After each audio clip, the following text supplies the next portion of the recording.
ଧନିଆ ସହିତ କ'ଣ ଖାଇଲେ ଆଣ୍ଠୁ ଗଣ୍ଠି ବିନ୍ଧା ମଲା ଯାଏଁ ହେବ ନାହିଁ?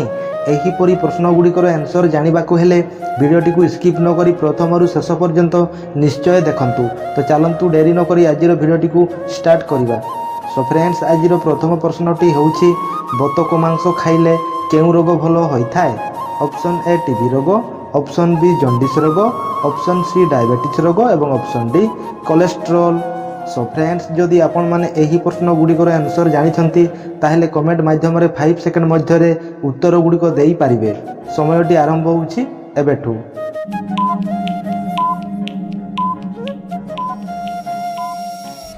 ସୋ ଫ୍ରେଣ୍ଡସ୍, ଏହାର ସଠିକ୍ ଉତ୍ତରଟି ହେଉଛି ଅପସନ୍ ଡି କୋଲେଷ୍ଟ୍ରଲ୍। ବତକ ମାଂସ ଖାଇଲେ କୋଲେଷ୍ଟ୍ରଲ୍ ରୋଗ ଭଲ ହୋଇଥାଏ। ସୋ ଫ୍ରେଣ୍ଡସ୍, ଏବେ ଦେଖିବା ପରବର୍ତ୍ତୀ ପ୍ରଶ୍ନଟି। ସବୁଦିନ କେଉଁ ଶାଗ ଖାଇଲେ ଆଖିର ଦୃଷ୍ଟିଶକ୍ତି ବଢ଼ିଥାଏ? ଅପସନ୍ ଏ କଲରା ଶାଗ, ଅପସନ୍ ବି ସଜନା ଶାଗ, ଅପସନ୍ ସି ପୋଇ ଶାଗ ଏବଂ ଅପସନ୍ ଡି ମେଥି ଶାଗ।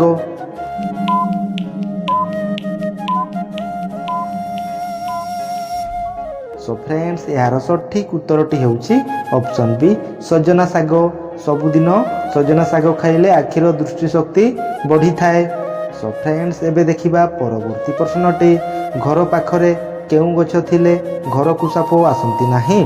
ଅପସନ୍ ଏ ସର୍ପଗନ୍ଧା ଗଛ, ଅପସନ୍ ବି ନିମ୍ବ ଗଛ, ଅପସନ୍ ସି କାଙ୍କଡ଼ ଗଛ ଏବଂ ଅପସନ୍ ଡି ତୁଳସୀ ଗଛ।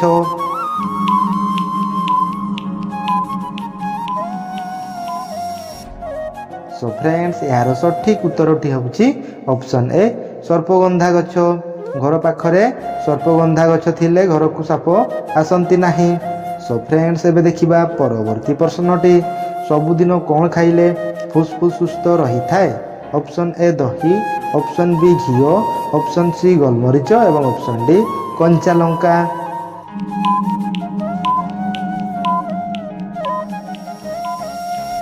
ସୋ ଫ୍ରେଣ୍ଡସ୍, ଏହାର ସଠିକ୍ ଉତ୍ତରଟି ହେଉଛି ଅପସନ୍ ବି ଘିଅ। ସବୁଦିନ ଘିଅ ଖାଇଲେ ଫୁସ୍ଫୁସ୍ ସୁସ୍ଥ ରହିଥାଏ। ସୋ ଫ୍ରେଣ୍ଡସ୍, ଏବେ ଦେଖିବା ପରବର୍ତ୍ତୀ ପ୍ରଶ୍ନଟି। କେଉଁ ଜୀବ ଆଖି ଦ୍ୱାରା ଶୁଣିପାରେ? ଅପସନ୍ ଏ ସାପ, ଅପସନ୍ ବି ମଣିଷ, ଅପସନ୍ ସି ସିଂହ ଏବଂ ଅପସନ୍ ଡି କୁମ୍ଭୀର।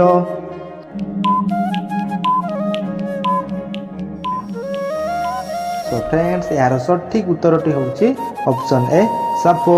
ସାପ ଜୀବ ଆଖି ଦ୍ୱାରା ଶୁଣିପାରେ। ସୋ ଫ୍ରେଣ୍ଡସ୍, ଏବେ ଦେଖିବା ପରବର୍ତ୍ତୀ ପ୍ରଶ୍ନଟି। ଡାଳିମ୍ବ ଖାଇବା ଦ୍ୱାରା କେଉଁ ରୋଗ ଭଲ ହୋଇଥାଏ?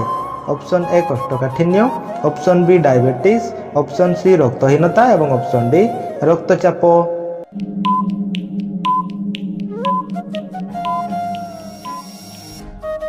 ସୋ ଫ୍ରେଣ୍ଡସ୍, ଏହାର ସଠିକ୍ ଉତ୍ତରଟି ହେଉଛି ଅପସନ୍ ସି ରକ୍ତହୀନତା। ଡାଳିମ୍ବ ଖାଇବା ଦ୍ୱାରା ରକ୍ତହୀନତା ରୋଗ ଭଲ ହୋଇଥାଏ। ସୋ ଫ୍ରେଣ୍ଡସ୍, ଏବେ ଦେଖିବା ପରବର୍ତ୍ତୀ ପ୍ରଶ୍ନଟି। କେଉଁ ରୋଗ ହେଲେ ଆଦୌ ଆଳୁ ଖାଇବା ଉଚିତ ନୁହେଁ? ଅପସନ୍ ଏ ମଧୁମେହ, option B diabetes, option C thyroid ଏବଂ ଅପସନ୍ ଡି ହୃଦରୋଗ।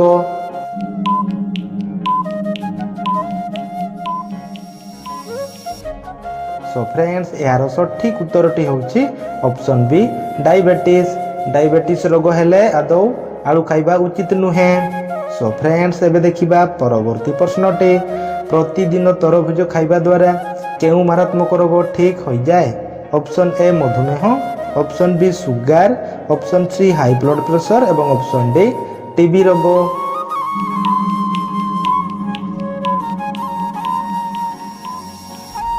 ସୋ ଫ୍ରେଣ୍ଡସ୍, ଏହି ପ୍ରଶ୍ନର ସଠିକ୍ ଉତ୍ତରଟି ଜାଣିବା ପୂର୍ବରୁ ଯଦି ଆପଣମାନେ ଆମର ଚ୍ୟାନେଲକୁ ନୂଆ କରି ଭିଜିଟ୍ କରିଛନ୍ତି ତାହେଲେ ଚ୍ୟାନେଲଟିକୁ ସବସ୍କ୍ରାଇବ୍ କରି ପାଖରେ ଥିବା ଘଣ୍ଟି ବଟନଟିକୁ ଦବାଇ ଅଲ୍ ଉପରେ କ୍ଲିକ୍ କରିଦିଅନ୍ତୁ, ଯାହାଫଳରେ କି ଏହିପରି ଯେତେବେଳେ ଭିଡ଼ିଓ ଅପଲୋଡ଼ ହେବ ଆପଣମାନେ ସର୍ବପ୍ରଥମେ ପାଇପାରିବେ। ସୋ ଫ୍ରେଣ୍ଡସ୍, ଏବେ ଦେଖିବା ଏହି ପ୍ରଶ୍ନର ସଠିକ୍ ଉତ୍ତରଟି ହେଉଛି option C high blood pressure. ପ୍ରତିଦିନ ତରଭୁଜ ଖାଇବା ଦ୍ୱାରା ହାଇ ବ୍ଲଡ଼ ପ୍ରେସର ମାରାତ୍ମକ ରୋଗ ଠିକ୍ ହୋଇଯାଏ। ସୋ ଫ୍ରେଣ୍ଡସ୍, ଏବେ ଦେଖିବା ପରବର୍ତ୍ତୀ ପ୍ରଶ୍ନଟି। ସବୁଦିନ ଲେମ୍ବୁ ଖାଇଲେ କେଉଁ ସମସ୍ୟା ଦୂର ହୋଇଥାଏ? ଅପସନ୍ ଏ ମୋଟାପଣ, option B blood pressure, option C pyorrhoea ଏବଂ ଅପସନ୍ ଡି କିଡନୀ ଷ୍ଟୋନ୍।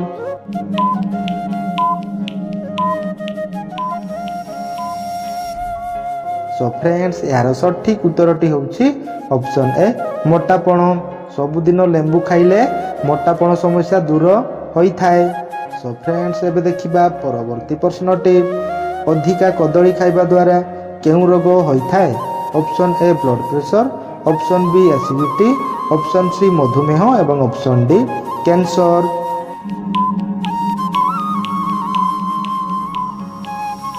सो फ्रेंड्स यार सठिक उत्तरटी होउछि ऑप्शन बी एसिडिटी। अधिका कदली खाइबा द्वारा एसिडिटी रोग होइथाय। सो फ्रेंड्स एबे देखिबा परवर्ती प्रश्नटी अधिका पानी पीवा द्वारा केउं अंग असुस्थ होइथाय। ऑप्शन ए लिवर अंग, ऑप्शन बी आखि अंग, ऑप्शन सी हार्ट अंग एवं ऑप्शन डी मस्तिष्क अंग।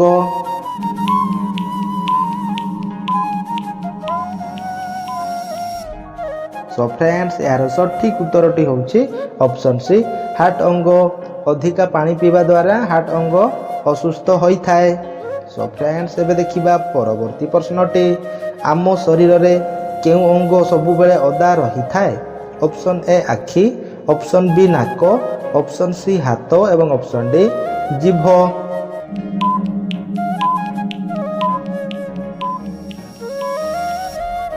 सो फ्रेंड्स एही प्रश्नर सठिक उत्तरटी आपण मानकु जणाथिबो, तेणु एही प्रश्नर सठिक उत्तरटी आपण माने कमेंट माध्यम रे निश्चय जणाइबे। सो फ्रेंड्स एबे देखिबा परवर्ती प्रश्नटी लाउ तरकारी सहित कौन खाइले शरीर रे धड़ा छौ होइथाय। ऑप्शन ए सजना शाग, ऑप्शन बी दही, ऑप्शन सी मांस एवं ऑप्शन डी कलरा।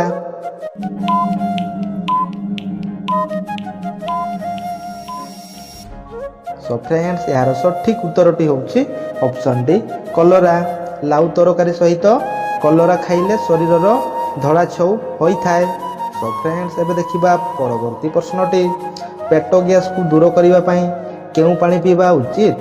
ऑप्शन ए अणा पानी, ऑप्शन बी मेथी पानी, ऑप्शन सी गरम पानी एवं ऑप्शन डी लेंबू पानी।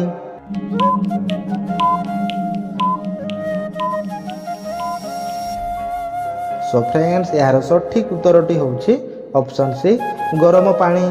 पेट गैस को दूर करिवा पई गरम पानी पीवा उचित। सो फ्रेंड्स एबे देखिबा परवर्ती प्रश्नटी रक्त रे कोन बढ़िले ब्लड प्रेशर रोग बढ़ी थाए। Option A sugar, option B पित्त, ऑप्शन सी चर्बी एवं ऑप्शन डी अम्ल।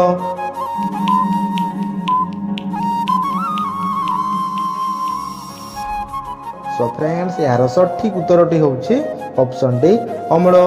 रक्त रे अम्ल बढ़िले ब्लड प्रेशर रोग बढ़ी थाए। सो फ्रेंड्स एबे देखिबा परवर्ती प्रश्नटी बा आजिर शेष प्रश्नटी धनिया पत्र सह कौन मिसाई खाइले आंठू गंठी जंत्रणा दूर होइथाय। ऑप्शन ए लंका, ऑप्शन बी महू, ऑप्शन सी गोलमरीच एवं ऑप्शन डी लेंबू।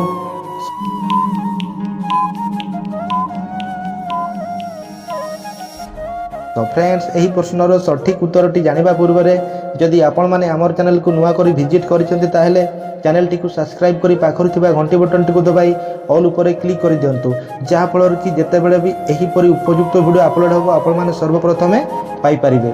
सो फ्रेंड्स एबे देखिबा एही प्रश्नर सठिक उत्तरटी होउछि ऑप्शन बी महू एवं ऑप्शन सी गोलमरीच।